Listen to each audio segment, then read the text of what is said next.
হয়, সাংস্কৃতিক নগৰী তেজপুৰ মহাবিদ্যালয়ৰ বৰ্ণাঢ্য সাংস্কৃতিক শোভাযাত্ৰা আৰু মহাবিদ্যালয় সপ্তাহ উপলক্ষে এইদৰে বাৰেবৰণীয়া বৰ্ণাঢ্য সাংস্কৃতিক শোভাযাত্ৰা আয়োজন কৰা হৈছে আৰু মহাবিদ্যালয়ৰ শিক্ষক শিক্ষয়িত্ৰী ছাত্ৰ ছাত্ৰীসকলে এই শোভাযাত্ৰাত অংশগ্ৰহণ কৰিছে আৰু এক বাৰেবৰণীয়া সাংস্কৃতিক এই শোভাযাত্ৰা আয়োজন কৰিছে আৰু দেখা পোৱা গৈছে বিভিন্ন জাতি বৰ্ণ ধৰ্ম নিৰ্বিশেষে বিভিন্ন সাংস্কৃতিক যে ঐতিহ্য পৰম্পৰা তাক প্ৰদৰ্শন কৰা হৈছে। প্ৰথমে NCCৰ যি তেওঁলোকৰ পৰিশীলিত ৰূপত তেওঁলোকে ইয়াত প্ৰদৰ্শনত অংশগ্ৰহণ কৰিছে। সাংস্কৃতিক শোভাযাত্ৰাত অসমৰ পুৰণি প্ৰথাসমূহ তেওঁলোকে ইয়াত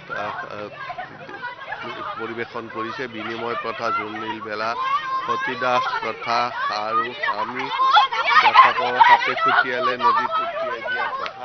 এই যে পুৰণি প্ৰথা, যৌতুক প্ৰথা বা এনেধৰণৰ মায়াঙৰ যাদু মন্ত্ৰৰ পৰা আৰম্ভ কৰি বিভিন্ন যি প্ৰথা তাত তেওঁলোকে প্ৰদৰ্শন কৰিছে। ডাইনী হত্যা আদি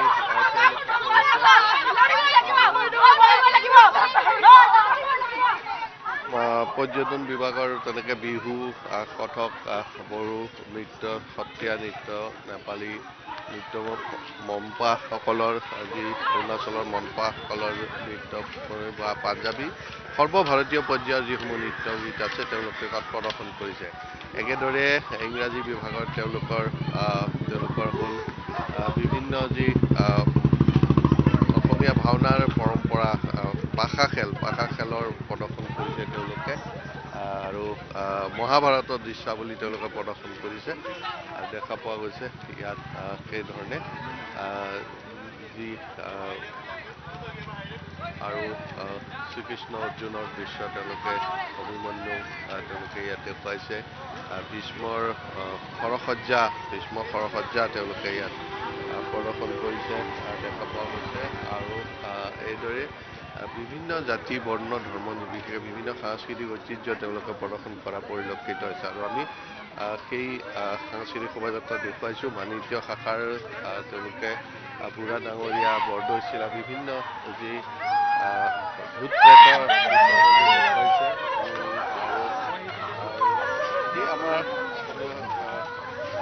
আদি যে দেখা পোৱা গৈছে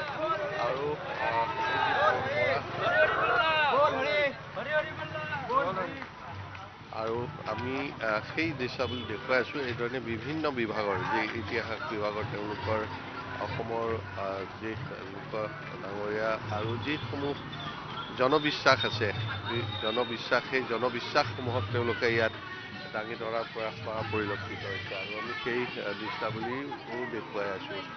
কেমেৰাপাৰ্চন সমীৰক দেখুৱাবৰ কাৰণে অনুৰোধ জনাইছোঁ আৰু লগতে সাংস্কৃতিক যি ঐতিহ্যসমূহ আছে সেই দৃশ্যসমূহ তাত দেখা পৰিলক্ষিত হৈছে।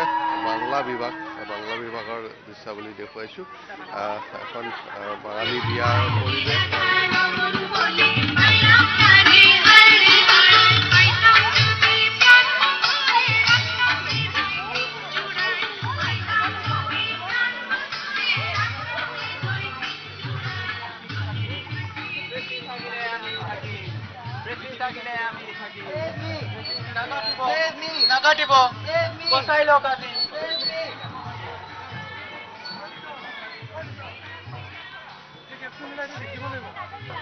বাঁহৰ বিভিন্ন ব্যৱহাৰ, যি আমাৰ জনজীৱনত বাঁহৰ এক বিশেষ অৱদান আছে। বাঁহৰ এই ব্যৱহাৰ গৃহসজ্জাত বাঁহৰ ব্যৱহাৰ,